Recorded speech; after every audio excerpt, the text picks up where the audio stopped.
The alarm bells rang through the deep space monitoring station. Commander Vexthol's 4 eyes focused on the bright screens, showing energy readings from the outer rim. The numbers were wrong. They had to be wrong. Run the scan again. He ordered his crew. His voice carried the authority of someone who had spent 30 years watching the empty darkness of space. Lieutenant Kretal worked at her station with quick movements. Her fingers danced over the controls as new data flowed across the screens. Sir, the readings are correct. We're detecting faster-than-light communication signals from 17 different star systems, all in the restricted human zone. Vexthol felt his stomach drop. The humans were supposed to be contained. After their first contact with the Zaltharian Empire 5 years ago, they had been given a small section of space to call their own. The Empire's leaders thought it was generous. Give the primitives a few worlds to play with, and they would stay quiet and happy.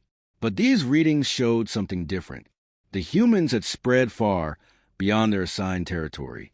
Worse, they were talking to each other across vast distances instantly. The Empire's own communication networks took hours to send messages between star systems. How many settlements do we count? Vexthol asked. At least 47 confirmed colonies, sir. Possibly more. The signals are getting stronger each day. The commander stared at the tactical display. Red dots mark human presence throughout what should have been empty space. Each dot represented thousands, maybe millions of humans. How had they missed this? Sir, another officer called out. We have a human ship approaching. It's requesting permission to enter our space. Vexthol straightened. Direct contact with humans was rare. Most communication went through official diplomatic channels that took weeks to process. Put them on screen. The main display flickered and a human face appeared. The man had short brown hair and calm blue eyes. He wore a dark blue uniform with strange markings on the shoulders. Greetings, the human said with a slight smile. This is Admiral Ben Carter of the USS Frontier. We're on a peaceful exploration mission and would appreciate safe passage through your territory. Admiral. The humans had sent an admiral to their border station. Vexthol had been expecting maybe a captain or lieutenant. An admiral suggested serious military backing. Admiral Carter. Vexthol replied carefully. I am Commander Vexthol. Your people seem to have expanded well beyond your assigned region. Ben Carter nodded. Oh, that? Yes. We had quite a few groups decide to try their luck further out. You know how it is with pioneers. Always looking for the next frontier. He paused. I hope there won't be any problems. The main fleet back home gets a bit nervous when our exploration ships don't check in regularly. Main fleet. The words hit Vexthol like a physical blow. This single ship, impressive as it looked, was just a scout. Behind it lay some enormous military force that Carter mentioned as casually as discussing the weather. How large is this main fleet? Vexthol asked, trying to keep his voice steady. Carter shrugged. Oh, the usual. You know how military command likes to keep reserves ready. Earth's shipyards have been pretty busy lately, even during peacetime. But nothing you folks need to worry about, assuming we can keep things friendly. Peacetime production. Reserves. Shipyards running busy during what humans considered peace. Vexthol's mind raced with the implications. If this was their peacetime military, what would they feel during actual war? Of course, Vexthol managed. Safe passage granted. Welcome to Zaltharian space, Admiral. Much appreciated, Commander. Oh, one more thing. If any of your people run into human settlements out there, we'd appreciate it if they followed standard contact protocols. Most of our colonists are pretty peaceful, but some of the outer rim groups can be a bit jumpy, especially the mining operations. Mining operations. That meant industrial capacity. Resource extraction on a scale that reached the outer rim of explored space. I'll make note of that, Vexthol said. Excellent. The frontier out. The screen went dark, leaving Vexthol staring at his own reflection. Around him, his crew worked quietly, but he could feel their tension. They had all heard the same things he had. Sir, Kretal said softly, should I prepare a report for Fleet Command? Vexthol nodded slowly. Yes, mark a priority one. include all sensor data on human expansion and military capability estimates. As Kreetal worked on her report, Vexthal studied the tactical display again.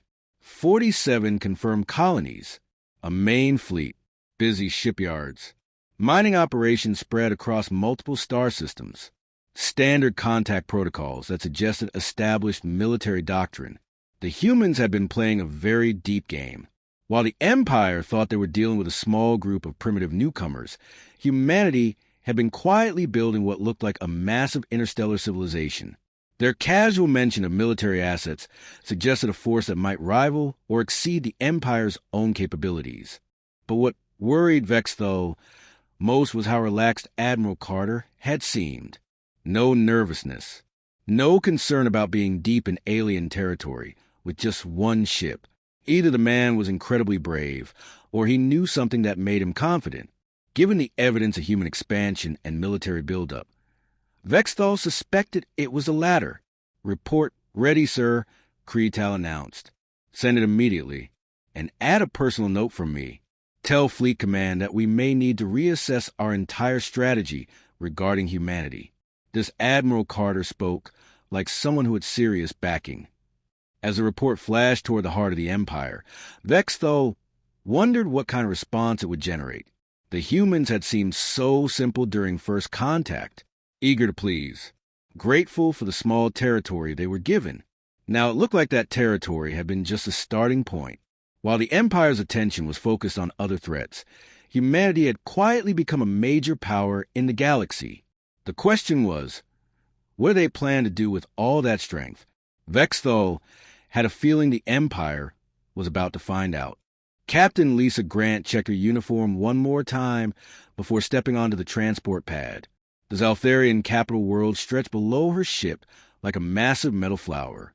Buildings twisted up into the sky in patterns that hurt human eyes to follow. She was about to become the first human to set foot on the Empire's most important planet. "Ready, Captain?" asked Lieutenant Dan Brooks, her aide. "As ready as anyone can be for this," Lisa replied. She had spent months preparing for these negotiations. Earth's leaders wanted a proper trade agreement with the Zaltharians, something more formal than the basic territory assignment they currently had. The transport beam grabbed them with a gentle blue light. Seconds later, they stood in a vast hall filled with alien architecture. Tall figures in flowing robes waited for them.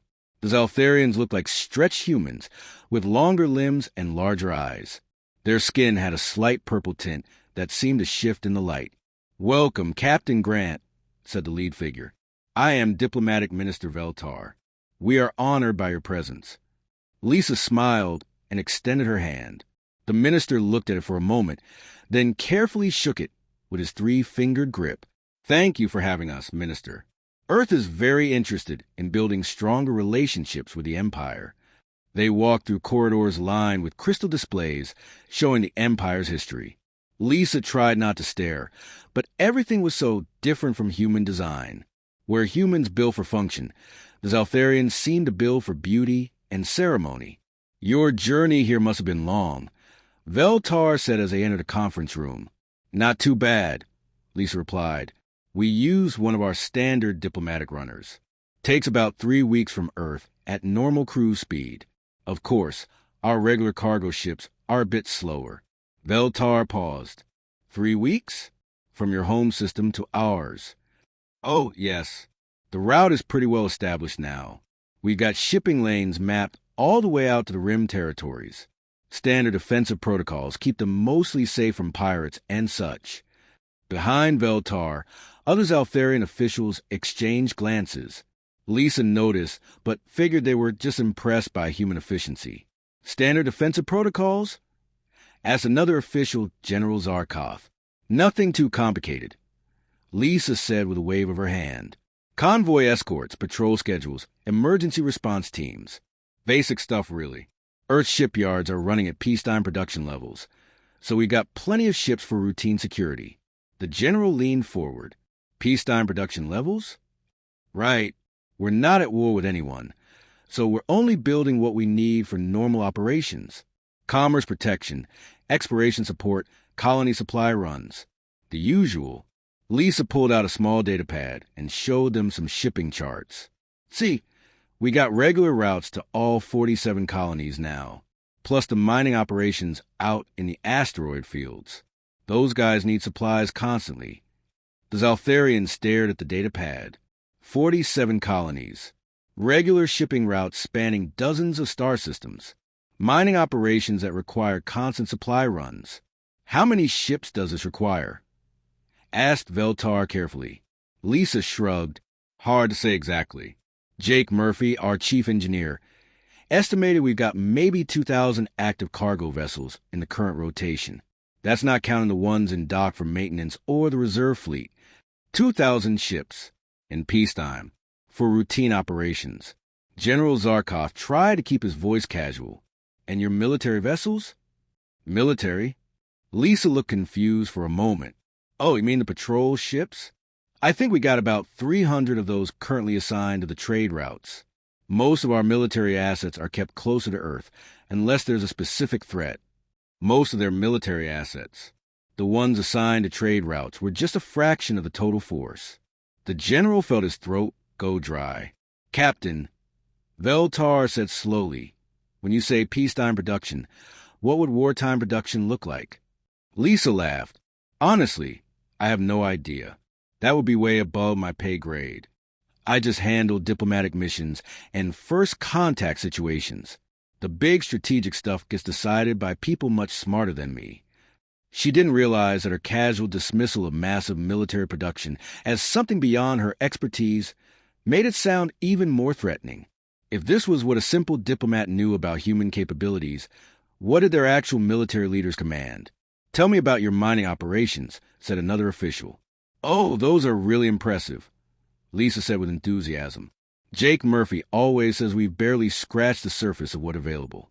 The asteroid belt around Earth alone has enough metal to build ships for the next 1,000 years.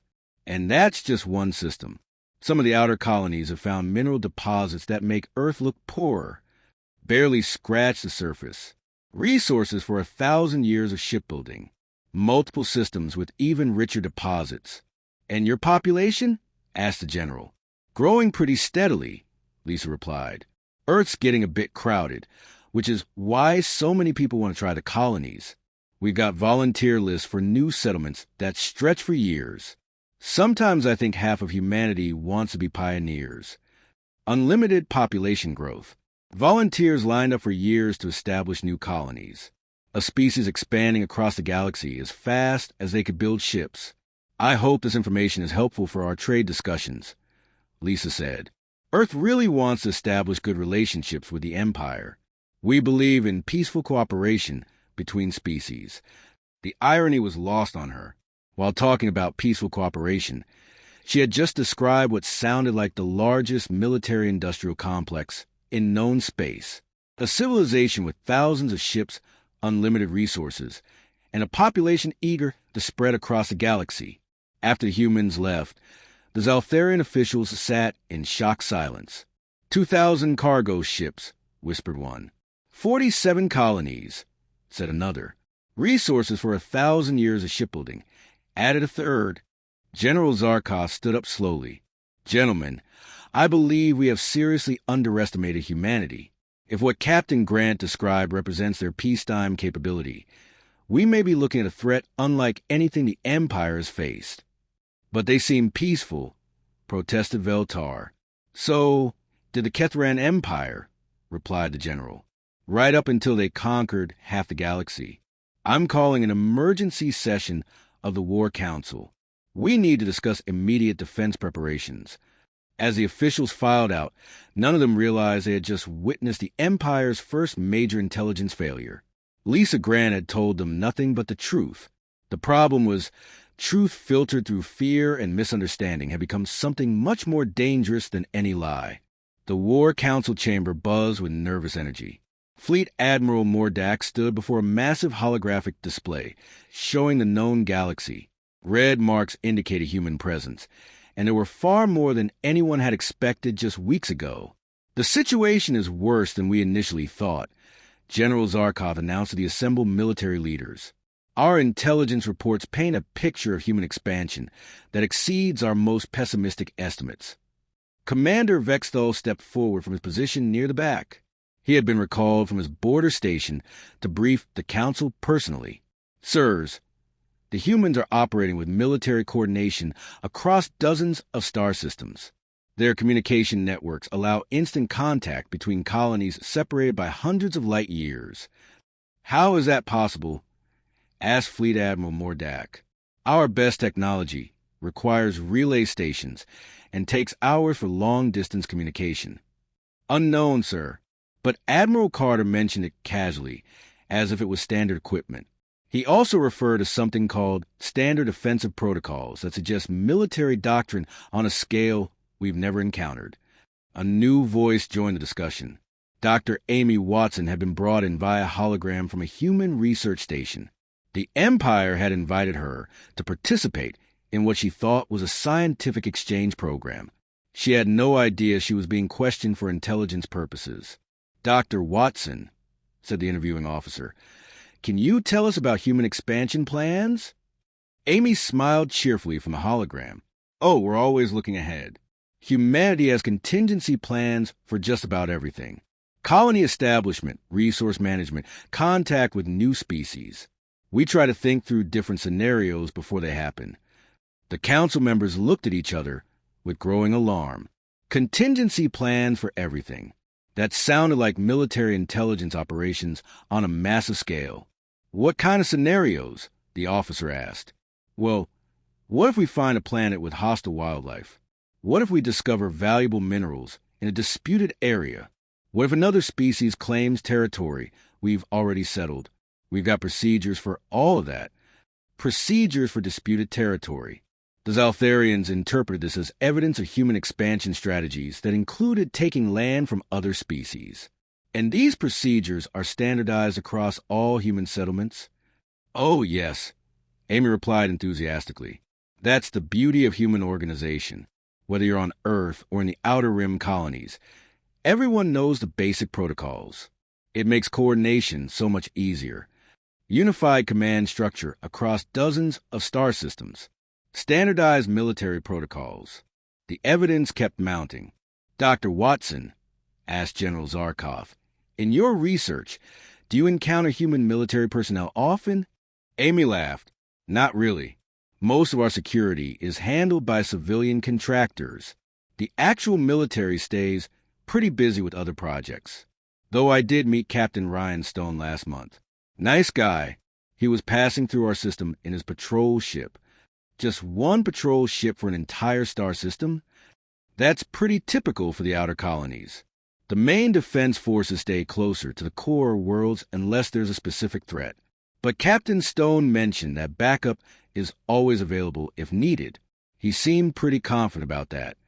Backup always available. A patrol network so confident in their support that single ships could secure entire star systems. After the interview ended, the council sat in heavy silence. Gentlemen, said Fleet Admiral Mordak, I believe we're looking at a military machine unlike anything in recorded history.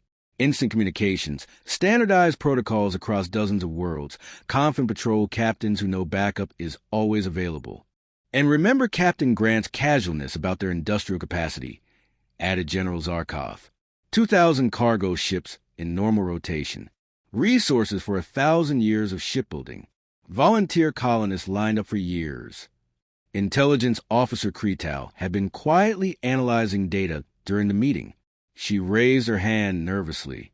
Sirs, I've been reviewing our scout reports from human territories. What we initially classified as civilian construction projects might be something else entirely. She activated the holographic display. Images appeared showing human construction sites throughout their territory. Massive metal frameworks, industrial equipment, workers in organized teams. Look at the scale of these operations, she continued. Perfect geometric layouts. Heavy machinery. Work crews that operate in shifts around the clock. These look less like civilian projects and more like military installations. The assembled officers stared at the images. What they were seeing were actually apartment complexes, shopping centers, and schools. But to minds expecting military deception, Everything looked suspicious. The humans are building infrastructure for massive population centers, observed one admiral. This suggests they're planning to move millions of people into these new territories.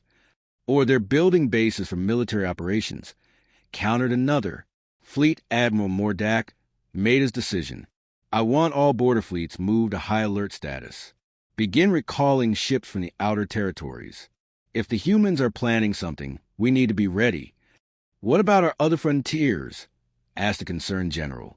Moving ships to the human border will leave us exposed to the Kethran and the Vorthan Confederacy. The Kethran and Vorthans are known threats, replied Mordak. We understand their capabilities. This human situation is completely unknown.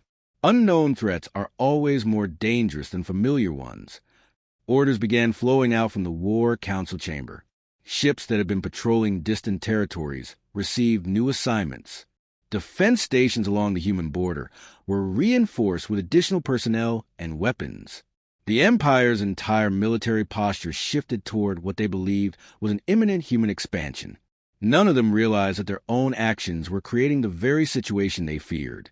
By pulling ships from other areas and concentrating forces on the human border, they were making themselves look aggressive and militaristic. Human scouts would soon report massive Altharian military buildup, forcing Earth to begin its own defensive preparations. Meanwhile, Dr. Amy Watson returned to her research station, completely unaware that her innocent comments about human planning and organization had been interpreted as evidence of a vast military conspiracy. She sent a cheerful message back to Earth, reporting that the Altharians seemed very interested in human capabilities and were asking lots of detailed questions about their society. The message would reach Earth in 3 days. When it did, human leaders would begin to wonder why their new alien neighbors were suddenly so curious about military matters. They would start making their own contingency plans. The stage was set for a misunderstanding that would reshape the entire galaxy. Captain Ryan Stone was having a very bad day. His patrol ship, the USS Defiant, was supposed to be on a routine supply run to the mining station on Kepler 442.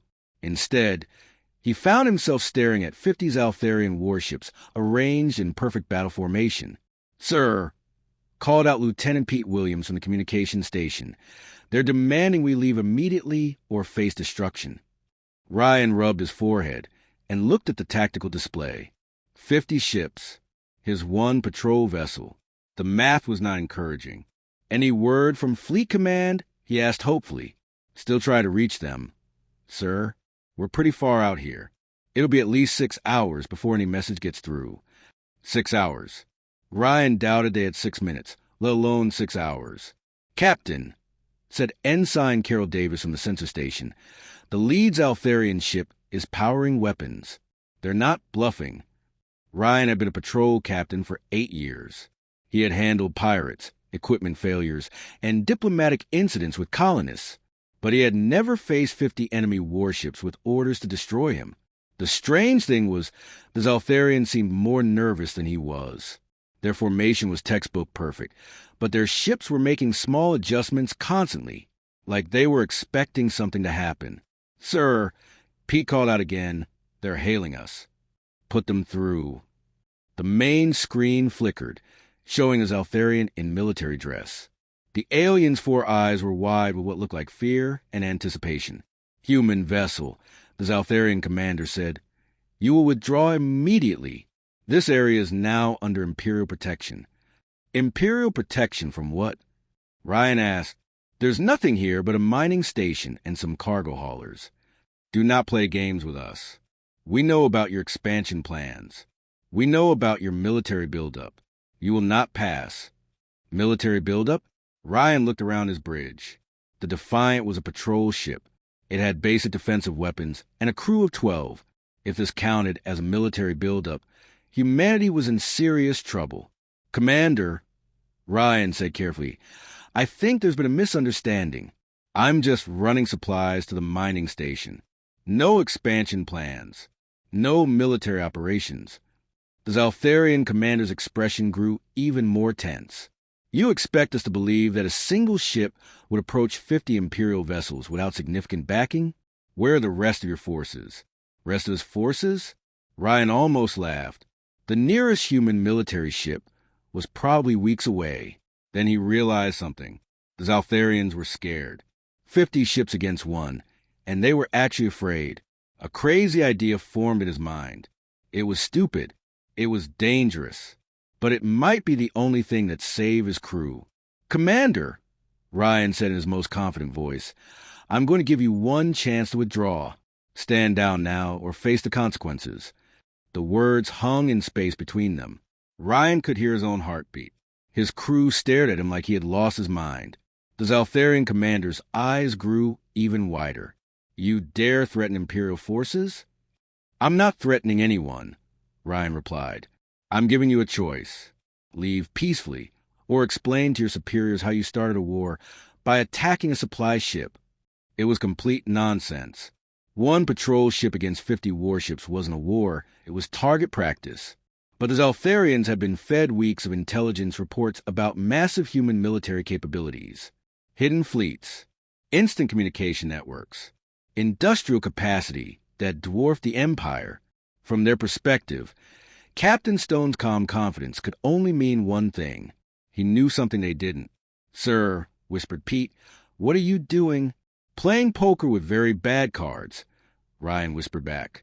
The Zaltharian commander was talking rapidly to someone off-screen. Ryan caught fragments of conversation, references to human tactical doctrine and asymmetric warfare and unknown capabilities. Finally, the commander turned back to face Ryan. "Captain Stone, we will withdraw, but this sector remains contested space. Any further human military presence will be met with appropriate force." "Understood, Commander. Safe travels." The screen went dark. Ryan watched in amazement as 50 Zaltharian warships began moving away from his position. Within an hour, they were gone. "Sir," said Carol Davis, "what just happened?" Ryan sat down heavily in his captain's chair. "I honestly have no idea, but I think we just won a battle without firing a shot." Pete shook his head. 50 ships. They had 50 ships, and they ran from us. "Give me a channel to Fleet Command." Ryan ordered. "Priority 1. They need to know about this immediately." While his crew worked to establish communications with Earth, Ryan studied the tactical recordings of the encounter. The Zaltharian ships had been in perfect formation, but their behavior had been strange, like they were expecting an ambush or a trap. What did they think he was capable of? What did they know about human capabilities that he didn't? 3 hours later, Ryan finally reached Admiral Helen Price at Fleet Command. "Captain Stone," she said from the holographic display, "your report is being reviewed at the highest levels. Can you confirm that 50 Zaltharian warships withdrew after you told them to stand down?" "Yes, ma'am. I still can't believe it myself." "Neither can we. Captain, what you described suggests the Zaltharians believe humanity possesses significantly more military capability than we actually do.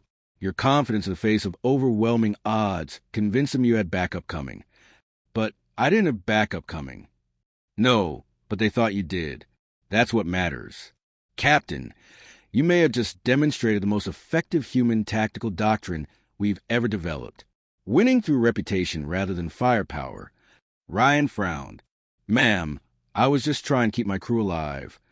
"And you did, by making the enemy believe you were more dangerous than you actually were. It's a strategy as old as warfare, but you just prove it works on an interstellar scale." The implications were staggering. If the Zaltharians believed humanity was more powerful than it actually was, that belief became a form of power itself. As long as they never called a bluff, the illusion would protect human interests better than any actual weapons.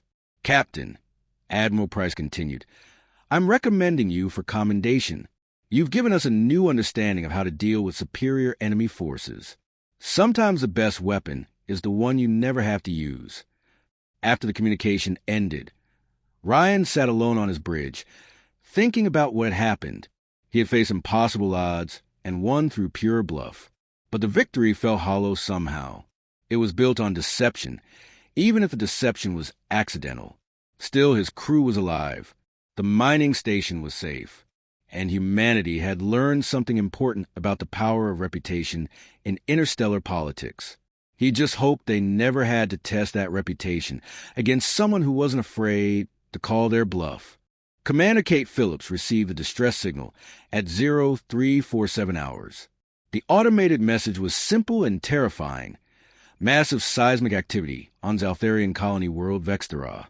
Millions of civilians in immediate danger. All available ships requested for emergency evacuation. Kate stared at the message display in her quarters aboard the USS Horizon. This was not her problem. The Zaltharians were supposed to be hostile. Intelligence reports suggested they were building up forces for a possible attack on human territory. But the message wasn't from Zaltharian military command. It was from their civilian emergency services, broadcast on all frequencies to anyone who might help. Desperate people asking for rescue from anyone willing to provide it. Lieutenant Murphy, she called her communications officer. Get me your command. Priority channel. 20 minutes later, Admiral Helen Price appeared on her screen. The Admiral looked tired, as if she had been awake for days dealing with the growing tension between humans and Zaltharians. Commander Phillips, I assume you received the Vextara situation report. Yes, ma'am. What are our orders? Price was quiet for a long moment. Officially, we have no standing orders regarding Zaltharian emergency situations. Unofficially, I'm authorizing any human ship in the area to provide humanitarian assistance if they see fit. Kate understood. Earth Command couldn't order rescue operations for a potentially hostile species, but they weren't going to stop individual captains from doing the right thing. Understood, Admiral. The Horizon is moving to assist. Be careful, Kate. This could be a trap. Or it could be a chance to show them who we really are. 3 hours later, the Horizon dropped out of hyperspace near Vextara. Kate immediately understood why the Zaltharians had sent out a general distress call. The planet was tearing itself apart. Jesus, whispered Lieutenant Tom Murphy from the sensor station.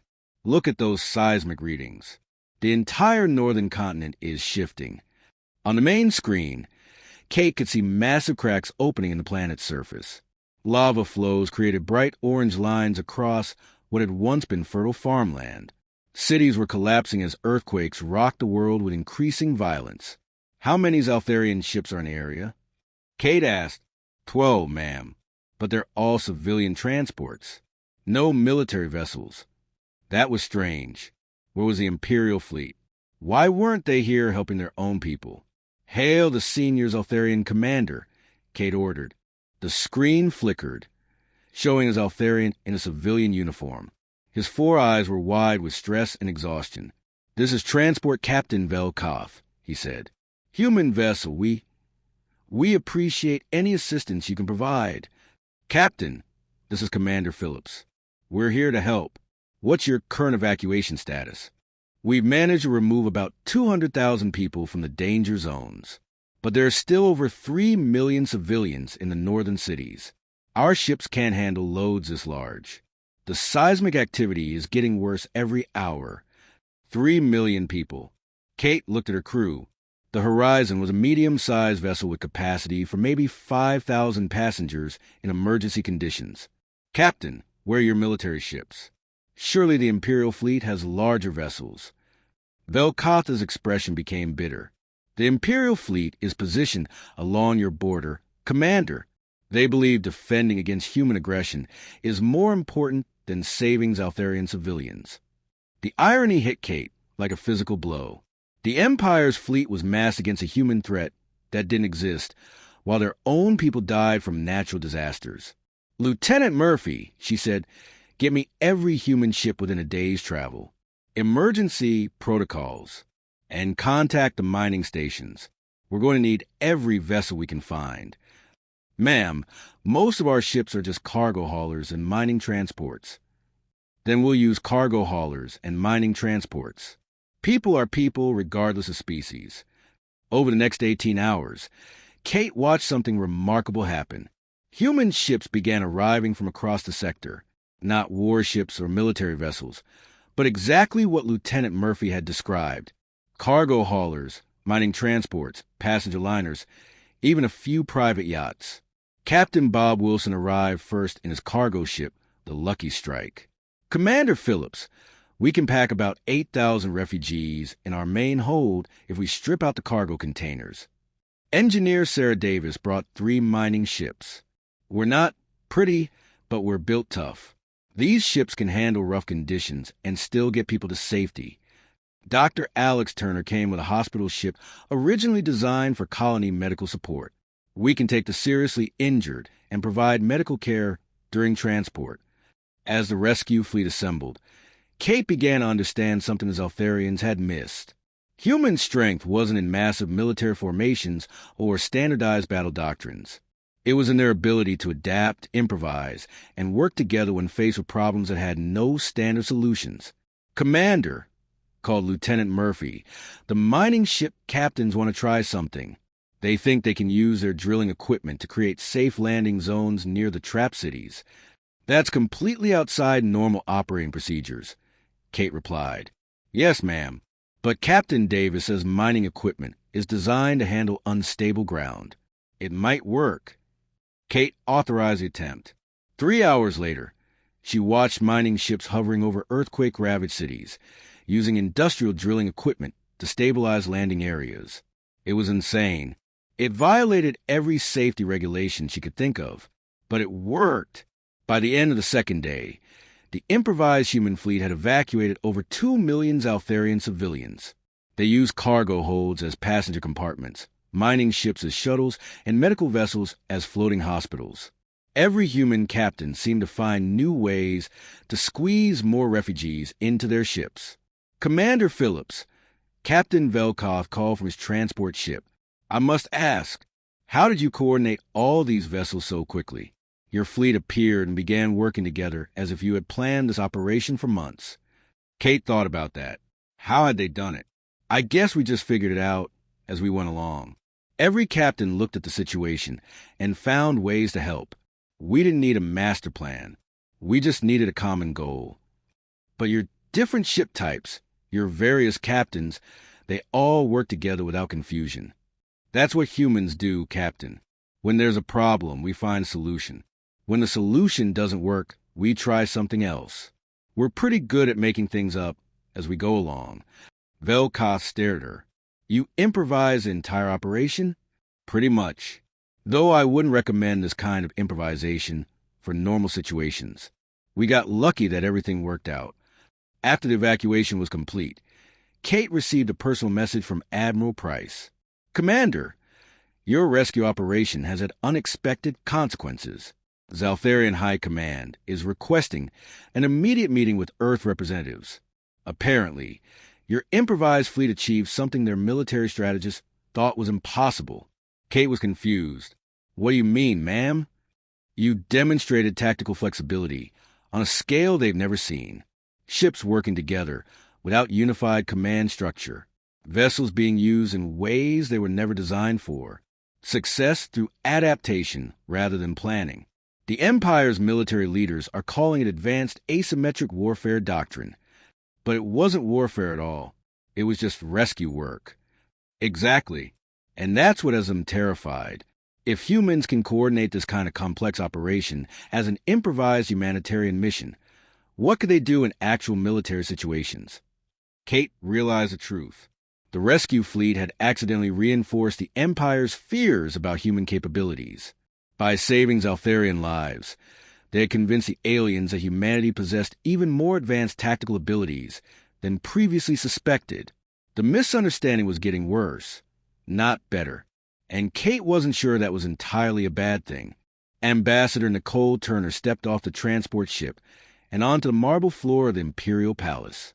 Around her, Zeltharian guards stood in perfect formation, their ceremonial weapons gleaming in the artificial light. She was the first human to visit the Empire's capital as an official diplomatic representative. Welcome, Ambassador Turner, said High Counselor Zarvel, bowing in the formal Zeltharian manner. The Empire is honored by your presence. Nicole smiled and returned the bow, though she felt awkward trying to match the alien gesture. The honor is mine, Counselor. Earth is eager to establish better understanding between our peoples. As they walked to the palace corridors, Nicole tried not to show her amazement. The walls were covered with intricate carvings that seemed to move in the light. Ceiling panels displayed swirling patterns that hurt her eyes if she looked too long. Everything was designed to impress visitors with the Empire's power and ancient culture. Your journey here must have been quite an undertaking, Zarvel said as they entered a waiting area filled with floating chairs and crystal displays. Not really, Nicole replied, settling into one of the strange seats. I just came with a small diplomatic escort. 3 ships total. Nothing fancy. The counselor paused. Only 3 ships? For a mission this important? Nicole shrugged. Well, we didn't want to seem threatening. Besides, President Collins figured that if we're here to talk peace, we shouldn't arrive with a big military convoy. 3 ships. The Zaltharians have been expecting a massive diplomatic fleet with heavy escorts. In their culture, important negotiations required displays of strength. The fact that humanity had sent their top ambassador with minimal protection was either supreme confidence or evidence of hidden strength. Tell me about your President Collins, requested another official who had joined them. We know very little about your leadership structure. Oh, Steve's great, Nicole said enthusiastically. Really down-to-earth guy. He used to be a systems engineer before he got into politics. He has a lot of practical experience with large-scale projects. What she didn't mention was that Collins had been a civilian engineer who managed construction projects. But to the Zaltharians, a leader with experience in large-scale projects sounded like someone who had managed military operations. The president sends his personal greetings, Nicole continued, pulling out a recorded message crystal. He wanted to address the Empire directly. The crystal activated, showing President Collins sitting in his office. He looked relaxed and friendly, like someone recording a message for old friends. Greetings to the leaders and people of the Zaltharian Empire, his image said. I want you to know that humanity values a relationship we're building with your civilization. We hope these negotiations will lead to lasting peace and cooperation between our species. The message continued for several minutes. Collins talked about human values, the importance of peaceful coexistence, and hopes for the future. But he also mentioned things that made the Zaltharian listeners very nervous. Earth's manufacturing capabilities have always been focused on peaceful purposes, Collins said. Our industrial sectors prefer building schools and hospitals to weapons factories. But we have capacity to adapt if circumstances require it. Fortunately, our population reserves mean we can pursue both expansion and development without compromising either goal. Manufacturing capabilities, industrial sectors that could adapt, population reserves. To the aliens, it sounded like barely concealed threats wrapped in diplomatic language. Our exploration program continued to identify new opportunities throughout the galaxy, the message went on. Just last month, our survey teams reported mineral deposits in the Kepler sector that exceed our most optimistic projections. Combined with our automated mining systems, these discoveries will support human civilization for generations to come. Automated mining systems, mineral wealth beyond projections, resources to support expansion for generations. When the message ended, the Zaltharian officials sat in thoughtful silence. Your president seems very confident about humanity's future, observed High Counselor Zarvel. He should be, Nicole replied. Earth's got a lot going for it these days. Growing economy, expanding colonies, plenty of opportunities for people who want to try something new. Steve always says we're living in humanity's golden age. A golden age of expansion and economic growth. The implication was clear to the Zaltharians. Humanity was at the peak of its power and still growing stronger. Ambassador, asked the military advisor, how does your president view the current tension between our peoples? Nicole looked confused. Tension? I wasn't aware there was any tension. Earth's position has always been that we want good relationships with all our neighbors. Is there some specific problem we should discuss? Her genuine confusion was more unsettling than any threat could have been. If humanity wasn't even concerned about the massive Imperial fleet buildup on their border, what did that say about their confidence in their own defenses? We have observed increased human activity in several border sectors. The advisor continued carefully. Oh, that's just normal expansion, Nicole said with a wave of her hand. You know how it is with pioneers. Show them an empty star system, and they start planning colonies. We got settlement committees working on proposals for dozens of new worlds. Dozens of new worlds. Settlement committees actively planning expansion. The Empire was dealing with a species that casually discussed colonizing star systems like humans might talk about opening new shopping centers. And your military supports these expansion plans? Asked another official. Military? Nicole looked puzzled again. I suppose they would if we asked them to, but most of our colonies are pretty peaceful. The biggest security concern is usually making sure the cargo ships don't get lost on the way there. The casual dismissal of security concerns suggested either remarkable naivety or absolute confidence in humanity's ability to handle any threats that might arise. High Counselor Zarvel made a decision. Ambassador Turner, the Empire would like to propose a formal non-aggression pact between our peoples, a treaty guaranteeing peaceful coexistence. Nicole brightened. That sounds wonderful. Earth would definitely be interested in that kind of agreement. Steve will be thrilled. He's always believed that good neighbors make good business partners. Business partners. Even their diplomacy was framed in terms of economic expansion and mutual benefit. However, the counselor continued, such a treaty would require certain understandings about territorial boundaries and military activities. Of course, Nicole agreed. Earth has always respected other people's space. We're not interested in taking anything that belongs to someone else. There's plenty of room in the galaxy for everyone. Plenty of room in the galaxy. Spoken like someone whose civilization had unlimited expansion capability and saw the entire galaxy as potential territory. After the formal sessions ended, Nicole was given a tour of the Imperial capital. She marveled at the architecture, praised the art, and asked thoughtful questions about Zeltharian history. She seemed genuinely interested in learning about their culture. But even her innocent curiosity was interpreted through the lens of fear. When she asked about the Empire's communication systems, they wondered if she was gathering intelligence. When she admired their manufacturing centers, they worried about industrial espionage. That evening, High Counselor Zarvel met with the military leadership to discuss the day's revelations. Gentlemen, I believe we are dealing with a diplomatic strategy more sophisticated than anything in our experience. Ambassador Turner projects complete confidence while delivering what amounts to a series of veiled warnings about human capabilities.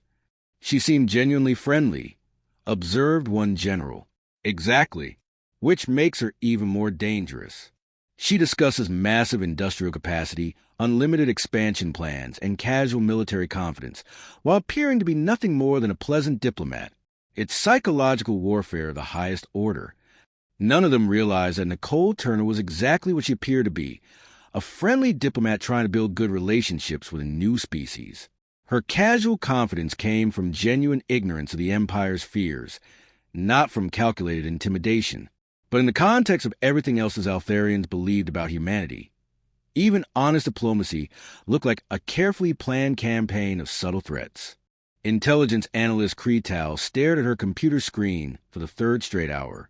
Something was wrong with the human intelligence reports, but she couldn't figure out what. Every piece of data suggested humanity possessed military capabilities that should have allowed them to dominate the galaxy years ago. Yet they seemed content to pursue peaceful expansion and trade agreements. The numbers don't add up, she muttered to herself, pulling up another file.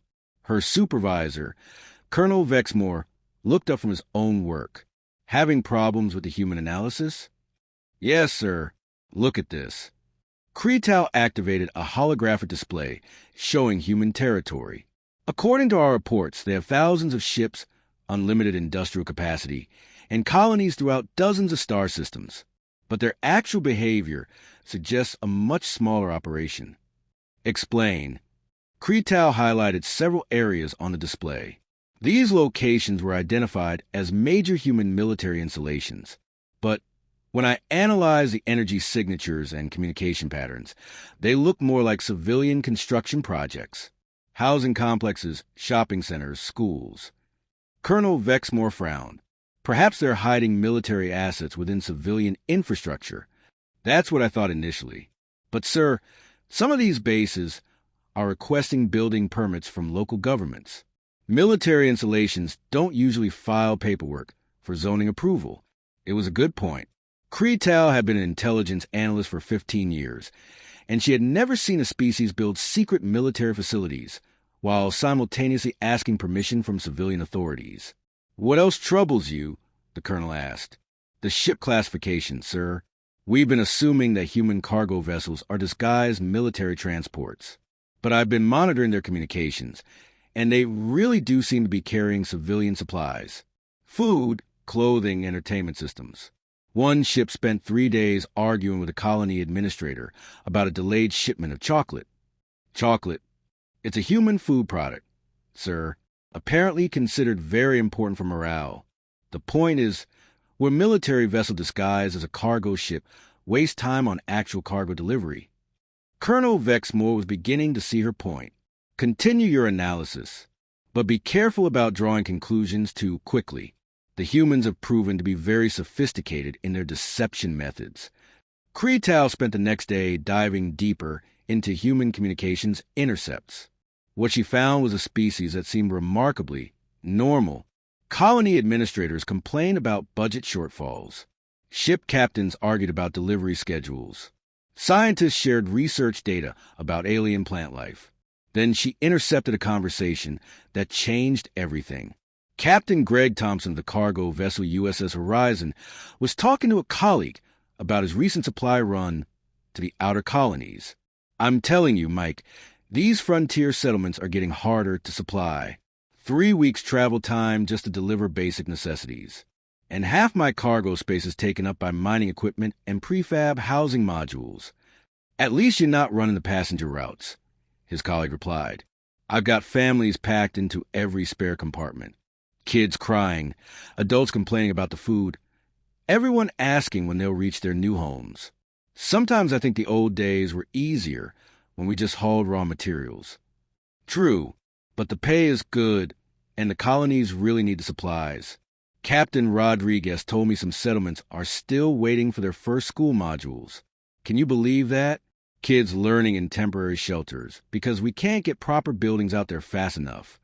The conversation continued for several minutes, covering delivery schedules, passenger complaints, and the challenges of supplying distant colonies. It sounded exactly like what civilian cargo operations would discuss.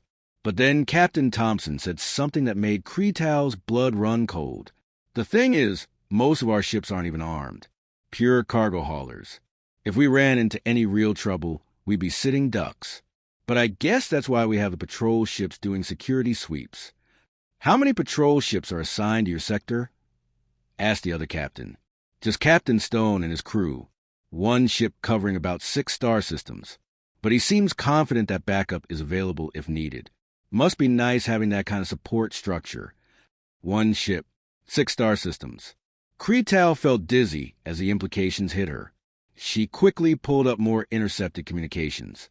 A mining operation requesting security consultation for dealing with equipment thieves. A colony administrator asking for police support to handle a dispute between settlers. A research station reporting that their defensive system consisted of a few automated warning beacons. These weren't military communications. They were civilian requests for basic law enforcement and security services. Kreetal ran to find Colonel Vexmore. She found him in the briefing room, preparing another report on human military capabilities for Fleet Command. "Sir, I need to show you something immediately." She activated the holographic display and began playing the intercepted conversations.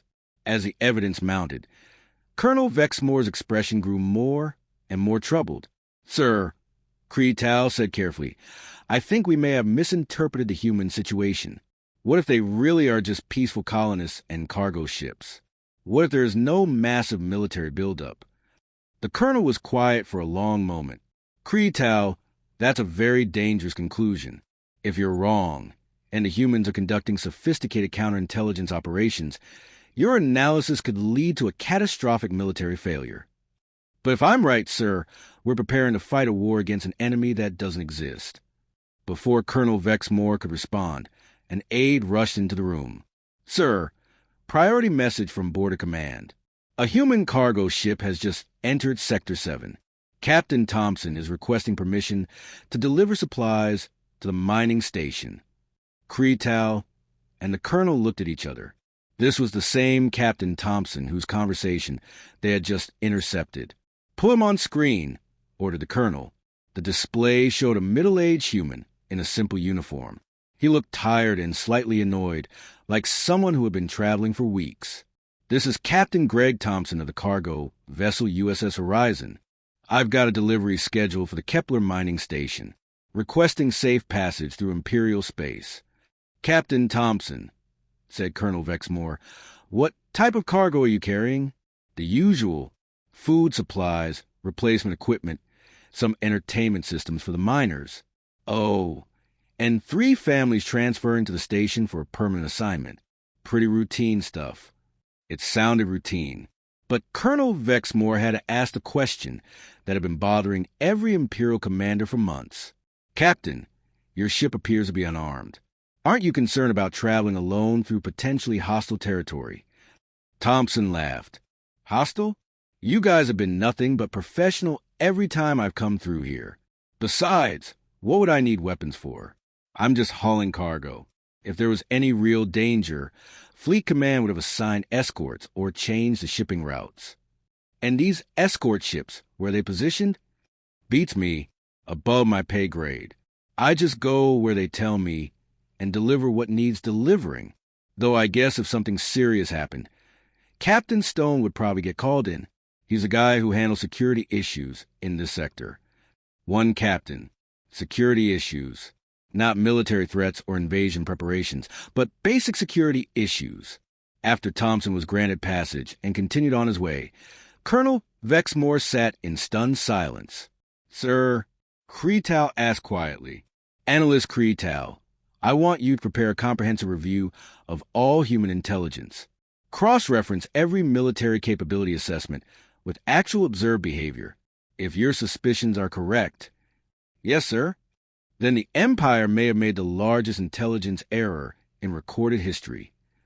As Kreetal began her comprehensive analysis, neither she nor the colonel realized they were already too late.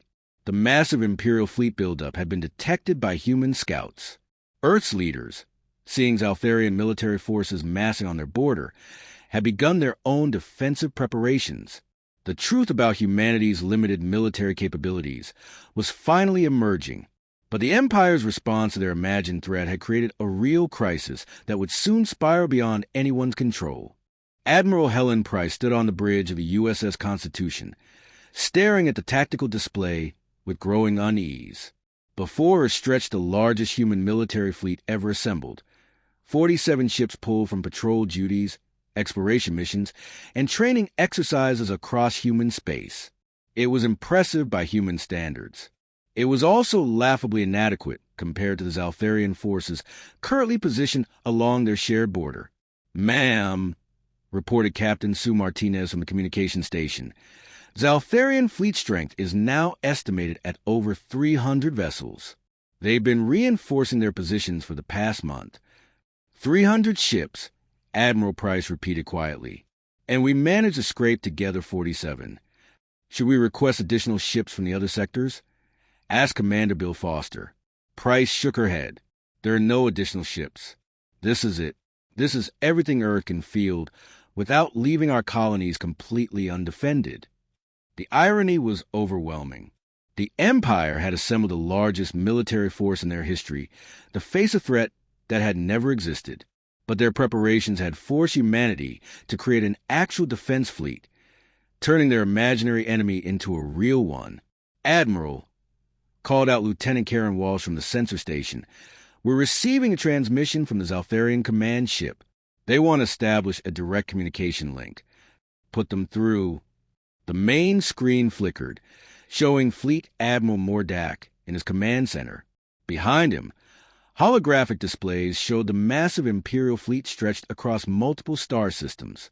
"Admiral Price," Mordak said formally, "I am Fleet Admiral Mordak of the Imperial Navy.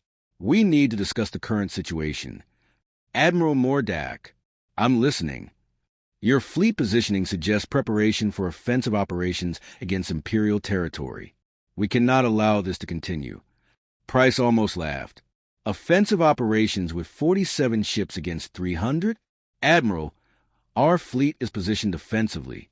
We have no intention of attacking Imperial territory.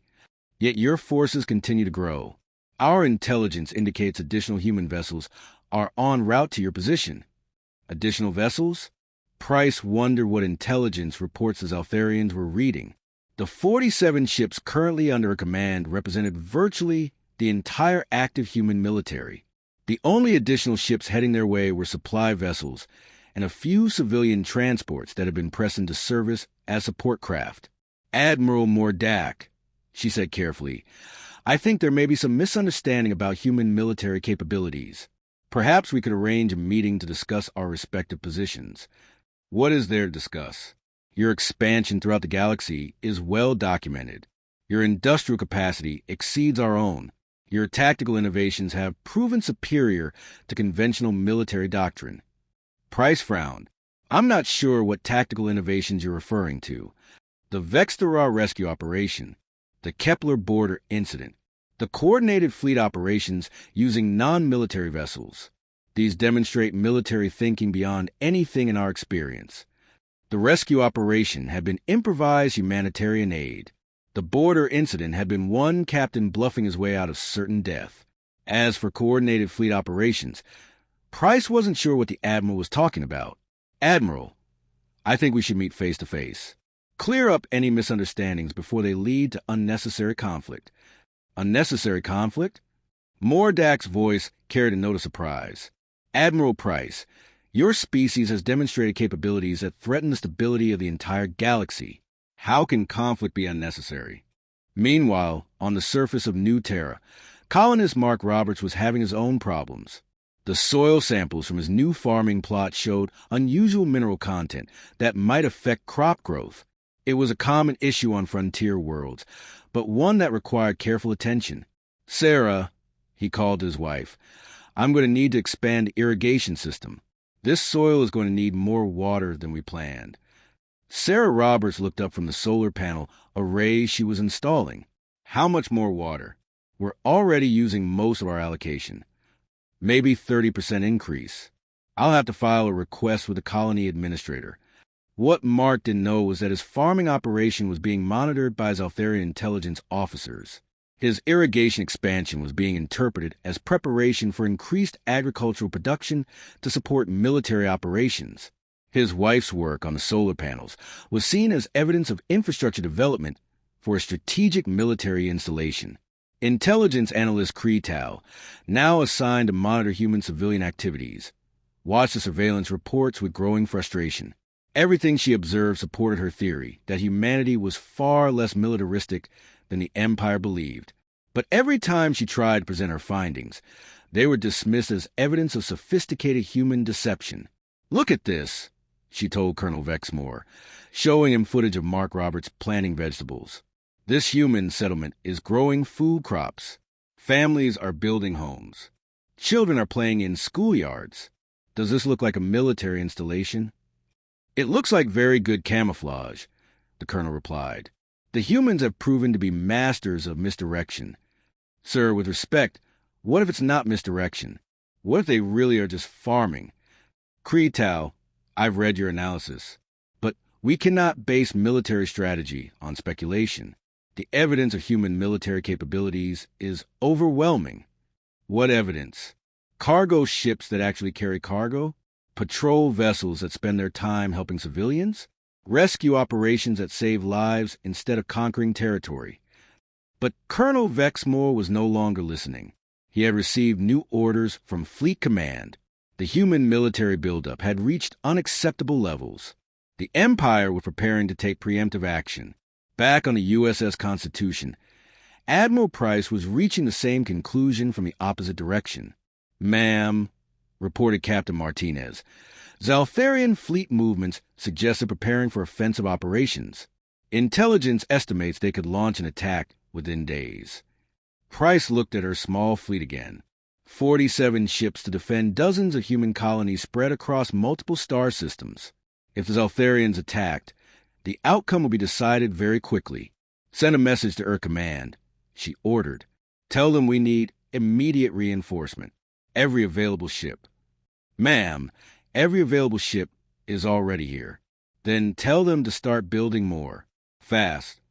As both fleets prepared for a war neither side really wanted, the truth about the situation remained hidden beneath layers of misunderstanding and fear. The Empire had created a threat by believing it existed. Humanity had become that threat by trying to defend against Imperial preparations. Mark Roberts finished planting his tomatoes and stood up to survey his small farm. In the distance, he could see other colonists working on their own plots. Children ran between the houses, laughing as they played games in the alien sunlight. "Beautiful evening," called his neighbor, Janet Wilson, as she walked past carrying a basket of freshly picked vegetables. "Sure is," Mark replied. "Hard to imagine anything could spoil a place like this." Above them, invisible to human eyes, Zaltharian surveillance satellites recorded every movement. The children playing were classified as future military personnel in training. The vegetable gardens were identified as strategic food production facilities. Mark's casual conversation with his neighbor was analyzed for hidden military codes. The Empire's fear had become a self-fulfilling prophecy. By preparing to fight humanity, they had forced humanity to prepare to fight them. The galaxy's newest species had gained a reputation as a military superpower without ever wanting to be one. And somewhere in the vast darkness between the stars, both fleets waited for the other to make the first move in a war that started with nothing more than misunderstood conversations and intercepted signals that meant something entirely different than anyone realized. The Empire was terrified of humanity's dreadnoughts. The terrible irony was that humanity's dreadnoughts existed only because the Empire was terrified of them.